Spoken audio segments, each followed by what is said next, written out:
Welcome day students. आज का हमारा टॉपिक है force and change in momentum, यानी कुवत लगाकर हम किसी भी चीज़ की मोमेंटम को चेंज कैसे कर सकते हैं। पहले डेफिनेशन पढ़ लेते हैं स्टूडेंट्स की। When a force F produce acceleration A in a body of mass M, यानी अगर आपने किसी जिस्म में एक्सेलरेशन पैदा करना है स्टूडेंट्स, तो आपको ऑब्वियसली फोर्स लगानी पड़ेगी। तो आपने फोर्स लगाकर प्रोड्यूस की एक्सेलरेशन किसी बॉडी में, इसका मास आपके पास एम है। तो बाय न्यूटन के सेकंड लॉ से हमें पता है कि भाई F is equal to M है।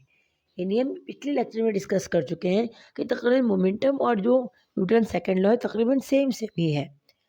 तो F is equal to M में आता है आपके पास कि भाई अपने फोर्स प्रोड्यूस करनी है तो वो मास एक्सेलरेशन के बराबर होगा। तो the acceleration produce change the velocity of the body from initial velocity V I to final velocity V F during a time interval delta T. जब भी हम किसी जिस्म में एक्सीलरेशन पैदा करते हैं तो एक तो उसकी वी आई होती है जो उसकी इनिशियल वेलोसिटी थी, चाहे वो रेस्ट में था या मूविंग कर रहा था। फिर हमने फोर्स लगाकर उसकी एक्सीलरेशन को चेंज कर दिया तो वो क्या हो गई, वी एफ यानी फाइनल वेलोसिटी आई। अब इन दोनों कामों के करने के दरमियान कुछ टाइम तो लगा होगा, हम टी ले लेते हैं यहाँ पर इसके लिए। फिर then by definition of acceleration, तो हमें पता है एक्सेलरेशन का फॉर्मूला क्या है। तो ये देखें, A is equal to V F minus V I upon delta T. अब स्टूडेंट्स ये वी एफ पहले क्यों आता है, वी आई पहले क्यों नहीं आता? तो आपको पता है स्टूडेंट्स, ऑब्वियसली वी आई जो है वो छोटा होगा वी एफ से, उसकी वैल्यू कम होगी, अपॉन डेल्टा टी, और टी आपने टाइम ले लिया। बड़ी equation two in equation one, यानी आपको जहाँ पर ये फॉर्मूला दिया है न्यूटन सेकेंड लॉ का, F is equal to M A. तो यहाँ पर इस ए को हम रिप्लेस करके यहाँ पर इस ए की ये वैल्यू को पुट कर देंगे जो आपको नीचे दी गई है। यहाँ पर आप यहाँ देख सकते हैं स्टूडेंट्स।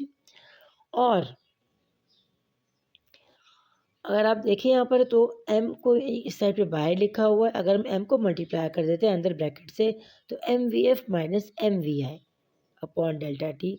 और स्टूडेंट्स हमें पता है कि एम वी किसका फार्मूला है, ये आप यहाँ देख सकते हैं, एम वी फार्मूला है मोमेंटम का।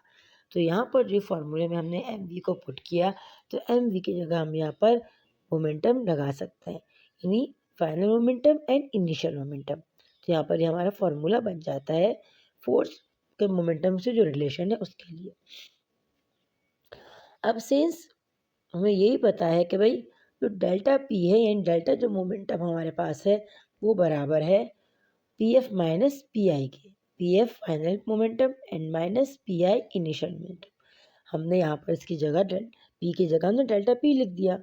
तो आप फार्मूला देख सकते हैं स्टूडेंट्स, फार्मूला बन गया F is equal to delta P upon delta T. Hence the time rate of change of linear momentum of a body is equal to the net force acting on the body। यानी students हम पहले भी इस बातों को discuss कर चुके हैं कि अगर फोर्स ज़्यादा है तो मोमेंटम ज़्यादा होगा, फोर्स कम है तो मोमेंटम कम होगा। तो यहाँ पर has the time rate of the change of linear momentum of body equal to the net force acting on the body, यानी जो वक्त की शरह है तब्दीली की ये बराबर होगी मोमेंटम के कि भाई उसमें कितना फोर्स लग रहा है। दिस मीन इसका मतलब that for sudden change of momentum force is larger, कि अगर आप कोई चलती हुई गाड़ी को आप एकदम रोकना चाहते हो तो आप जो फोर्स लगाओगे वो क्या लगाओगे, ज़्यादा। And vice versa, vice versa का मतलब ये होता है स्टूडेंट्स कि जो पिछली बात हमने दोहराई इसका अपोजिट, यानी अगर मोमेंटम उसका सडन उसको नहीं रोकना तो फिर आप फोर्स जो है ज़्यादा नहीं लगाओगे। आपने अक्सर स्टूडेंट देखा हो कि अगर आप गाड़ी को एकदम ब्रेक लगाते हो तो फोर्स कितनी ज़्यादा लगती है, सही। लेकिन अगर आप उसको धीरे धीरे आहिस्ता आहिस्ता रोकते हो तो आपको उतनी मोमेंटम लगाने की ज़रूरत नहीं होती। तो यहाँ पर स्टूडेंट हमने आज पढ़ा कि जो फोर्स है उसका ताल्लुक है चेंज इन मोमेंटम से। तो अगर फोर्स हमारे पास ज़्यादा होगी तो हमारे पास मोमेंटम भी ज़्यादा होगा। और अगर हमें किसी बड़ी चीज़ को रोकना है या किसी चीज़ को अचानक एकदम रोकना है, जैसे आप देख सकते हो तो स्टूडेंट्स कि अगर एक बॉल बहुत तेज़ी से आपकी तरफ आ रही हो तो उसको रोकने के लिए आपको अपने हाथों से जो फोर्स है वो ज़्यादा लगानी पड़ेगी, जिससे आपके हाथ दर्द भी कर सकते हैं। लेकिन अगर स्लोली बॉल आपके पास आ रही हो उसका मोमेंटम थोड़ा हो तो आपको इतना एफर्ट करने की ज़रूरत नहीं होती, वो स्लोली ही आके रुक जाती है। तो स्टूडेंट हमने आज पढ़ा कि भाई फोर्स का क्या रिलेशन है मोमेंटम से और इसका टाइम का क्या है। यानी टाइम तो ज़ाहिर लगेगा कुछ काम होने में। तो आपको ये यकीनन आज का टॉपिक समझ में आ गया होगा। कोई बात समझ में ना आई हो कमेंट करके पूछ सकते हैं। तो बहुत सारा ख्याल रखिएगा, दुआ में ज़रूर याद रखिएगा। टेक केयर, अल्लाह हाफ़िज़।